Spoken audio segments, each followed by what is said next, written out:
My name is Tiffany, and I'm 29. I have been married for 6 years, during which time I moved into my husband's family house. Growing up in a traditional family, my parents forced me into an arranged marriage. The family I married into has long-standing customs as well. Though some things are a little out of step with mainstream society standards, life wasn't as constrictive as I had thought. My husband Kevin is busy with the family business, with my father-in-law serving as a steady leader and my mother-in-law, who says strange things from time to time but is harmless. Our relationship is really nice overall, albeit it is a little upsetting that he is not interested in having children and that we don't have a very clingy relationship. Up until the death of my father-in-law. My mother-in-law spoke as if from the top of her head. "Oh, Tiffany, always slacking off. No wonder the weather is turning grim. The humidity is unbearable." Since the passing of my father-in-law, it seems to be resonating even more obtrusively, as if the pitch has increased. Trying not to frown, I responded, "Good morning." I went out to the garden and saw the flowers he loved blooming, so I cut them before the rain.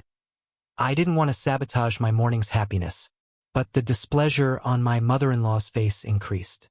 A deep hole, like a marine trench, appeared between my mother-in-law's brows as she asked, "What's this? Flaunting the flowers you've offered, trying to show off that you've taken care of it? Huh? Is this some kind of jab at me?" I let out a silent sigh. I wish she would stop fighting with her beauty roller every night and stop frowning as much. My mother-in-law dripped with sarcasm, as if to question who she thought would pay for it. "Really, you have no common sense? Turning on the dehumidifier before it even starts raining? What a waste of electricity," she said. It seems like something in my mother-in-law has broken since my father-in-law passed away. There is a noticeable rise in the sporadic pestering. I wonder if this is a misdirected way for her to express her loneliness after losing her partner. At first, I didn't pay attention to it, but as of late, it appears she comes to me to vent.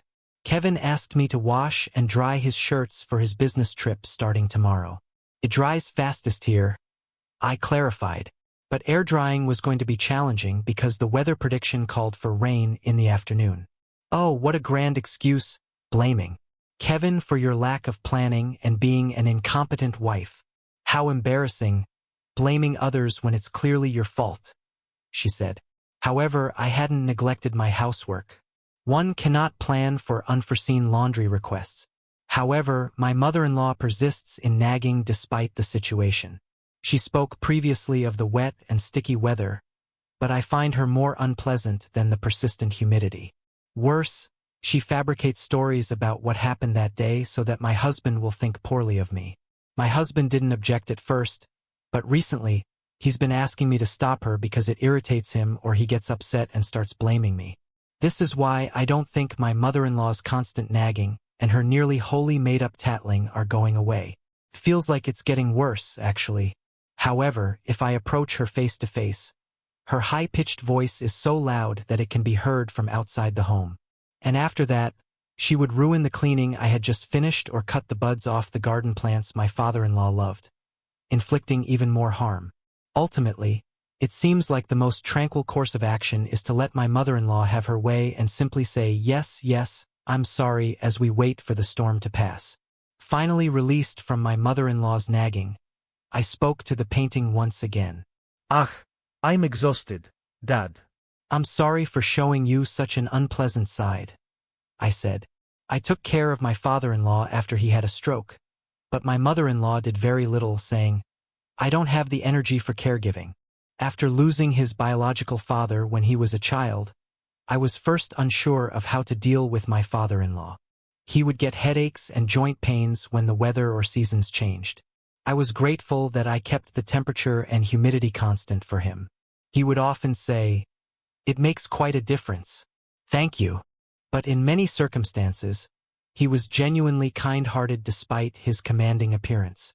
I recall him saying, "Thank you." He was an upbeat person who was quick to show gratitude to everyone and had a positive outlook on life. I vividly remember the early days after I married into the family, when I was still getting acclimated to the kitchen. That memory stands out. I was preoccupied with learning the family's recipes and neglected to turn on the oven. which resulted in a shortage of food when dinner time rolled around.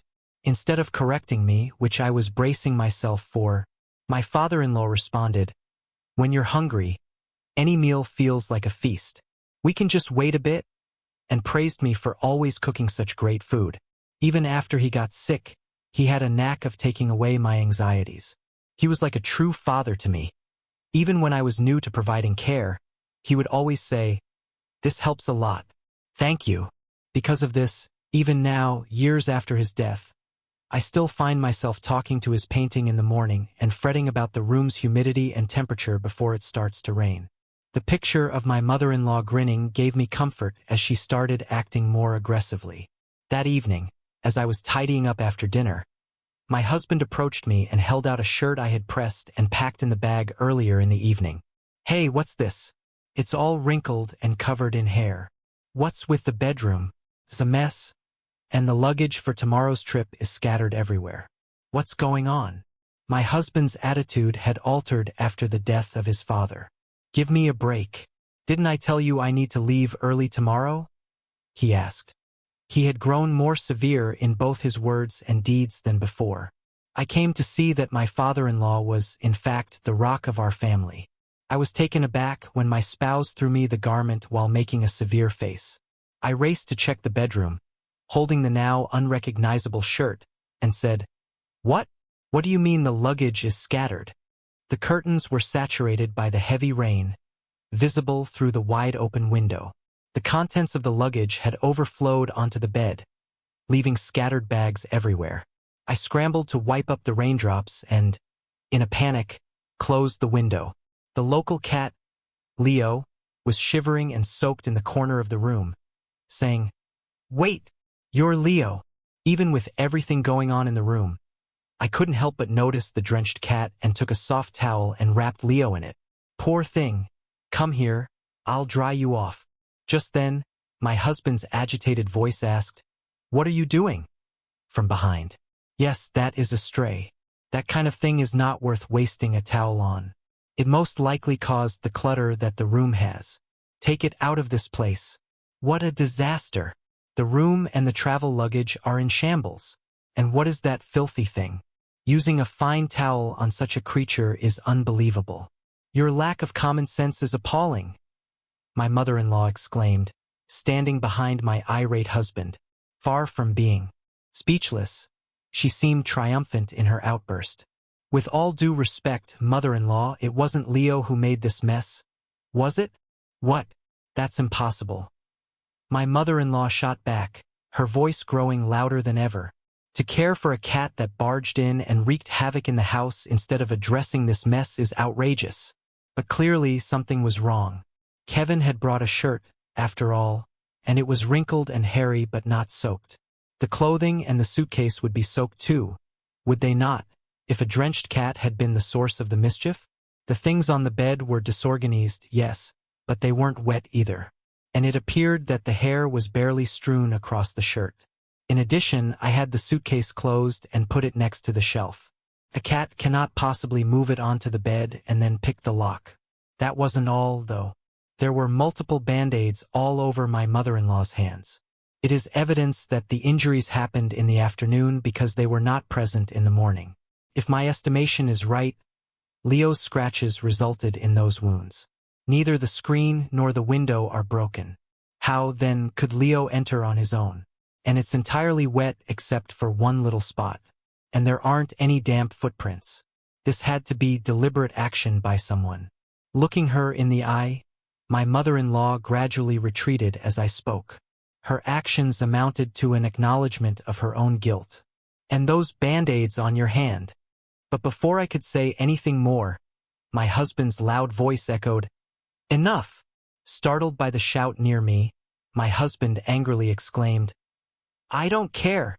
Just get rid of it and clean up quickly. Don't make me say it again. I have an early start tomorrow. I'll sleep in the guest room tonight. Get it ready." I responded, shocked, but I couldn't contain my anger at my mother-in-law's excessive behavior. My husband yelled, "Don't be ridiculous. It's your job to handle things inside the house. Do I bring home every little issue from work and complain? No, right? But what about you? Even when I come home tired, I can't rest because I'm bombarded. Why yet that was out of place. I never voiced grievances to my spouse. My mother-in-law was the one who made up stories and whispered them to my spouse. I started to say, "Why am I being blamed? I feel just as bad as you do." But my irate husband stopped me short and grabbed my arm, dragging me in the direction of the door. Before I could even put on my shoes, I was shut out. "Enough. Just go somewhere. If you're not here, my mother won't have anything to complain about." The locks closing click sound. "Hey," I called out loud, but my spouse did not respond. "Wait. Open up, Kevin." Rather, I heard the vile laughter of my mother-in-law. I could easily picture my mother-in-law grinning in retaliation, saying, "After all, she is just an outsider. That's my Kevin. I've raised a good son even without seeing her face." Similar to that unclean stray cat. The lights at the door were turned off, and I was left outside in the pouring rain holding Leo. Haha, a stray wife, I suppose. Serves you right then. This is unbelievable. After being shut out and taking sanctuary at my parents' house for a few days, the primary family of my in-laws called me. My mother sent me off after receiving a call from the main house of a historically notable family, pleading with me to apologize to avoid getting divorced. However, I felt depressed. I'll probably get a reprimand. I was going to talk to someone about it, but I might simply come clean and say I want a divorce. Firstly, after that incident, there has been no communication. I entered a room full of family and was met with sorrowful greetings. I froze, their presence more commanding than I had anticipated. However, my mother-in-law and husband exuded a sense of triumph, as though they had just won a significant battle. Is something going on here with divorce? This is worse than I had anticipated. I became much more anxious. However, my grandfather-in-law via marriage, the leader of the main family, abruptly brought up a different subject. Today, we've gathered to discuss inheritance. Traditionally, the head of the family has taken in all the assets, lending them to relatives rather than distributing them. But now we plan to change with the times and distribute them. Feeling relieved that this wasn't an interrogation, I tad. My mother-in-law and spouse, meantime, sprang up and pushed past the family members. Grateful, my mother-in-law, who had branded me thick-skinned, stepped up and asked, "What will the distribution look like? What about the house we're living in? There are also lands, vacation homes, and the company, right?" She also told my husband in a whisper to take advantage of the chance for a promotion and to ask for management powers. Their openly enthusiastic expressions gave the impression that my spouse wasn't against the notion. I made the decision to finalize the divorce. I could easily see myself in a position where my mother-in-law and husband would call me a freeloader or greedy if they become wealthy. It would be preferable to cut all connections.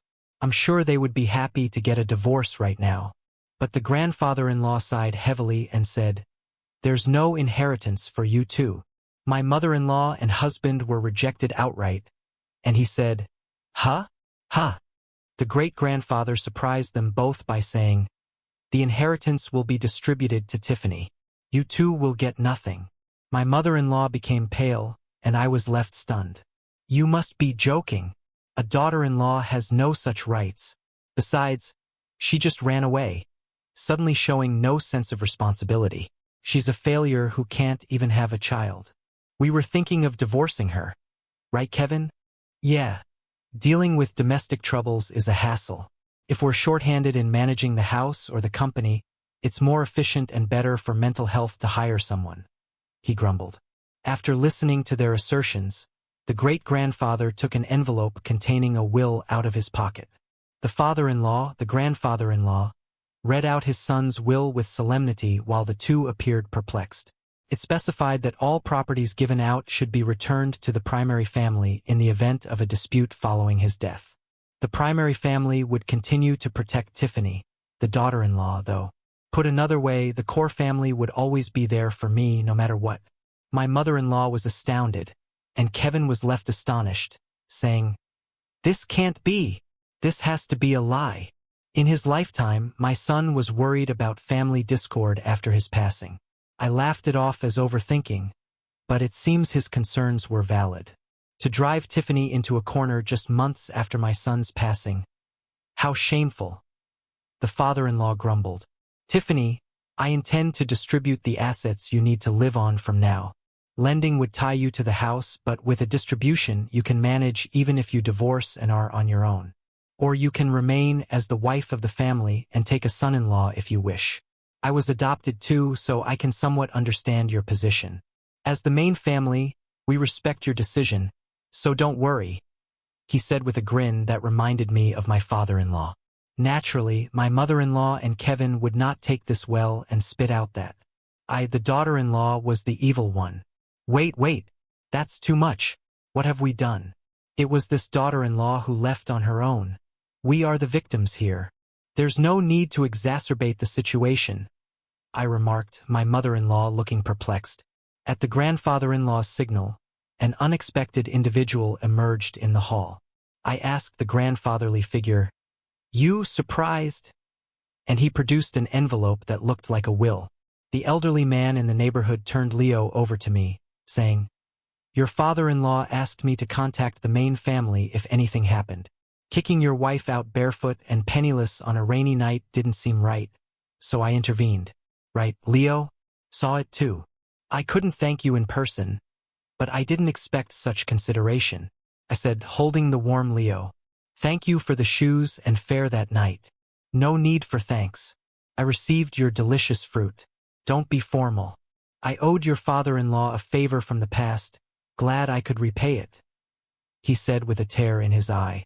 I felt a glow in my eyes, thankful for the compassion the father-in-law had sown to the very last, and for the neighbor's support. Mutual help, that's what he used to say. A good man he was. The neighbors knew you were having a tough time after he passed. You've been patient, I said. Thanks to him. Still think you're the victim? My mother-in-law and Kevin said, their mouths hanging open at our conversation. After hearing him yell, a daughter-in-law is ultimately an outsider. If you can't respect others, then you too should leave. Kevin, you're no longer needed at the company. Both of you, start over elsewhere and learn humility. Kevin and my mother-in-law backed off.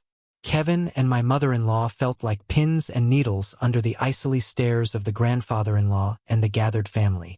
After that, my mother-in-law and Kevin left the house while everyone else was keeping a close check on them. They both began working part-time as Kevin battled to find another employment. In my case, I decided to remain in the house after divorcing. The primary family expresses concern as well and tells me to speak with them if anything changes or if getting married again becomes an option. The neighbor gave me some fresh peaches, the first of the season. So come on, let's enjoy them together. Let's also give Leo a little of this. Thus, with the neighbors and the joyful faces in the father-in-laws painting around me, I intend to treasure these quiet days going forward.